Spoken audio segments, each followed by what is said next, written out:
Kaugnay ng seguridad sa Mindanao ngayong ikalawang plebisito sa Bangsamoro Organic Law at iba pang mga usapin. Makakapanayam natin si PNP Chief Director General Oscar Albayalde. Magandang umaga po sa inyo, General Albayalde.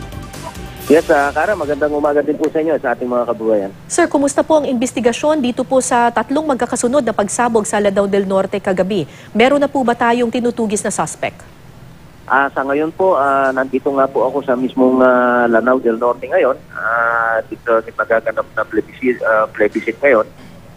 Nakausap natin yung provincial director. As of this time, wala pa po silang suspects dito. Ongoing yung kanilang investigation. Although sinasabi nila na meron silang dalawang person of interest dito. At dito naman po mga pagsabog na to, yung dalawa ay along the road ginawa.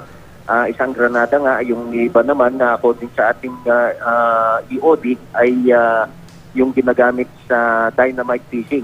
No? At wala pong nasugatan dito o na-damage na property. Yung isa naman ay hinagi sa loob ng eskwelahan at wala naman pong nasugatan at na-damage. Okay. Sa tingin ninyo, ang motibo nito ay pananakot? Pwede po, no? Pwede lang na pananakot ito. Nakikita natin ito as parang ganyan na nga, no? Itong pananakot dito sa ginagawang BOL. So ano po ang naging adjustment po ninyo sa security po matapos po itong magkakasunod na pagsabog na ito? Well, unang-una, yung lumalabas po kasi dito, hindi dumaan ito sa mga checkpoints natin. So kaya hindi nakita. Ito ay lumalabas na nanggaling mismo sa loob. No, yung mga naghagis na hindi dumaan na checkpoint, ibig sabihin hindi pulis sila nanggaling sa labas. Okay. Kaya ang ginawa natin, pinaiting po natin yung ating checkpoint operations pa rin, and of course yung ating mga security forces sa loob at labas ng mga polling centers ay pinagpilinan po natin sila. Okay. Kumusta naman po, sir, itong ongoing plebiscite sa ilang bayan dyan po sa probinsya ng Cotabato at sa Lanao del Norte? As of this time, personal po natin tinignan yung mga polling centers dito. Lumalabas na as we talk, more than 50% na ang nakakaboto. Opo. At nag-start po ito ng eksaktong alas 8, lahat ng mga polling centers according to our provincial COMELEC nagbukas. And we expect na on time din po ang pagsara mamayang alas 3. At as of this time, wala pa po tayong naitalagang kahit anong insidente. So generally peaceful po? Lalo pa compared to doon sa unang plebisito, doon sa Cotabato City, nagkaroon ng banta doon sa ilang mga teachers doon. Pero right now dito po, at least sa mga nagpe-plebisito ngayon, generally safe naman at peaceful.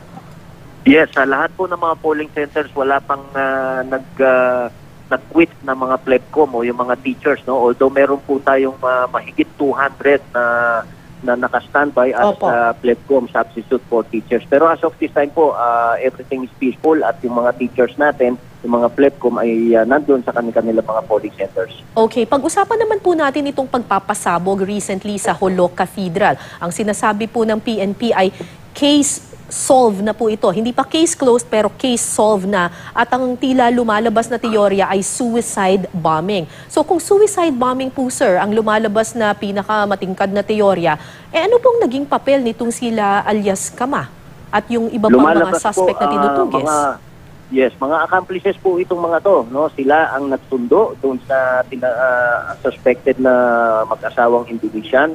At kaya sila po ang nagsakay, nagsundo at nag-provide ng mga gamit kung ano ang ginawa. At sila ang nag-provide ng shelter dito sa mag-asawa. Meron po tayong ebidensya na talagang kinanlong nila itong mga Indonesian suicide bombers na ito. Yes, based on witness accounts at base po doon sa account din nung nahuli na tinuturo nga itong si Kama na siya ang nagsundo na ganito-gano'n. Lahat po yan ay from day, kung di ako magkamali, nasa January 25 hanggang po doon sa pagsabog ay accounted po nila. And in fact, na-recover po natin doon sa kanyang bahay yung IED buo at saka components ng IED. At of course, yung pong sinakyan nila na bangka, yung sinakyan po nilang PUJ pala at saka yung tricycle na sinakyan nila ay lahat po yan ay na-recover natin. So ito pong mga Indonesian na suicide bombers, may pagkakakilanlan na po ba ito? May detalye na po ba tayo kung gaano na sila katagal dito sa bansa natin or talagang pumunta lang sila sa Pilipinas para lang isagawa itong bombing sa Jolo Cathedral? Based on information po natin, yung lalaki medyo matagal-tagal na, since last year pa po yan. Opo. Ang sinasabi na bago lang dito ay yung pong babae. Halos kararating lang nung babae. Pero yung lalaki po, ang based on our sources ay matagal na po since 2018 pa. Kaya nakakapagsalita na siya ng konting tausog. Yung babae, totally hindi po siya makapagsalita. Na-identify na po ba natin ang mga suspect na ito, ang mga suicide bombers na ito? Hindi pa po. Kasi ito po, alam naman nila natin na sila ay hindi rin naman na sila nagtatanong kung anong pangalan ng kasama nila dahil may tinatawag din tayong compartmentalization sa kanila. Okay. Sila po ay napag-utusan lang din ng kanilang leader, sa kataas-taasang leader nila. So they don't need to ask questions kung sino po yung mga identities na kanilang sinasamahan. Although kinunan po natin yan lahat ng DNA.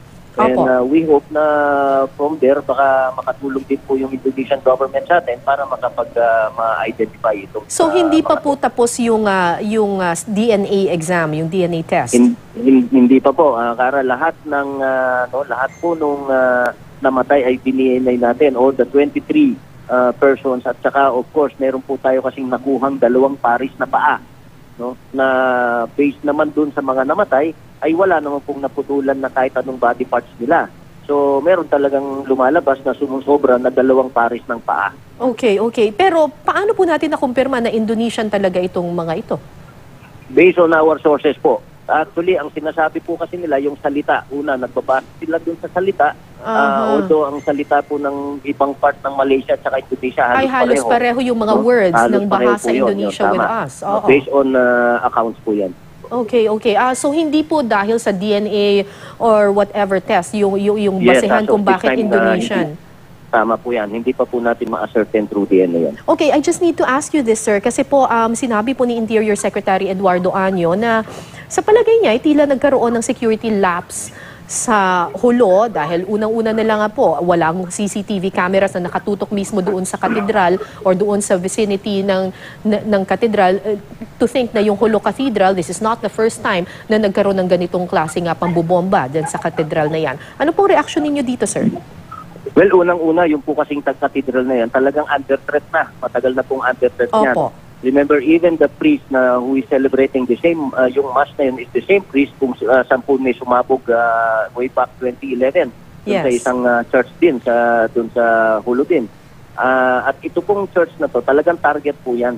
Kaya po, if you see na itong mga nasugatan at namatay ay halos mga napakarami na military. Dahil sila po ang nagbabantay dito. And in any incident po na gano'n or in any situation na ganyan, talagang aatake po yan, given the opportunity. Kaya nakabutas po yan, nakakita ng opportunity, siguro, nakita nila ng opportunity, kaya tinake advantage nila yun. Do you think there was a security lapse? Well, hindi naman po siguro masabi natin security lapse, no? Sabi ko nga, ang mga kalaban po talagang sinusunod din nila yung tinatawag na art of war. Kapag medyo nag-relax yung kalaban, talagang inaatake. No, ito po siguro nakakita nga sila ng butas, no, during that time. At siguro, yung nakakita sila kung paano na ma-penetrate yung ginagawang security protocol ng ating AFP doon. Okay, maraming salamat po sa inyo, PNP Chief Director General Oscar Albayalde. Salamat po sa inyong oras. Maraming salamat po at magandang umaga sa inyo, mabuhay po kayo.